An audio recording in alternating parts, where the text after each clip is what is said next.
تابعی گزرے ہیں سعد ابن حشام ابن عامر رحمہ اللہ، وہ فرماتے کہ اتیت عائشہ رضی اللہ عنہا،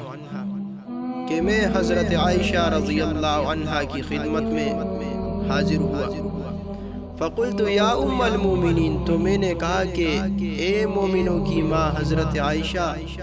اخبرینی بخلق رسول اللہ صلی اللہ علیہ وسلم،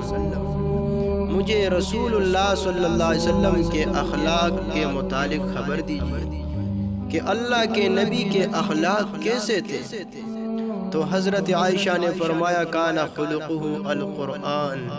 کہ رسول اللہ صلی اللہ علیہ وسلم کے اخلاق قرآن کا عملی نمونہ تھے۔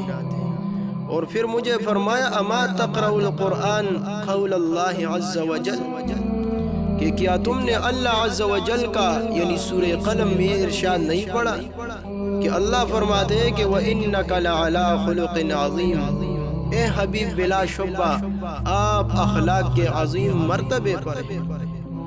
تو یہ تابعی فرماتے کہ میں نے حضرت عائشہ سے کہا کہ فَإِنِّي أُرِيدُ أَنْ أَتَبَتَّلَ، کہ میں نکاح سے الگ تلگ رہنا چاہتا ہوں، یعنی میں نکاح نہیں کرنا چاہتا۔ تو حضرت عائشہ رضی اللہ عنہ نے فرمایا کہ آپ ایسا نہ کیجیے۔ کیا آپ سورہ احزاب کی آیت نہیں پڑھتے کہ لَقَدْ كَانَ لَكُمْ فِي رَسُولِ اللَّهِ أُسْوَةٌ حَسَنَةٌ، تمہارے لیے رسول اللہ صلی اللہ علیہ وسلم میں عمدہ نمونہ اور اسوہ ہے۔ اور رسول اللہ صلی اللہ علیہ وسلم نے نکاح کیا اور آپ کے اولاد بھی ہوئے۔ مطلب یہ کہ رسول اللہ صلی اللہ علیہ وسلم کی ساری زندگی پورے قرآن مجید کی عملی تفسیر تھی، اور آپ نے نکاح بھی کیا اور آپ کے اولاد بھی ہوئی، لہذا نکاح کرنا بھی نبی صلی اللہ علیہ وسلم کے اخلاق اور اسوہ و نمونہ میں داخل ہوا، اور قدرت ہوتے ہوئے نکاح نہ کرنا آپ کے اخلاق اور نمونہ سے خارج و باہر ہوا۔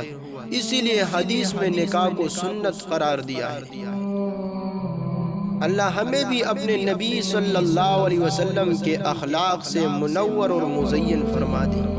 اور وہی اخلاق کریمانہ اللہ ہمیں بھی نصیب فرمائے۔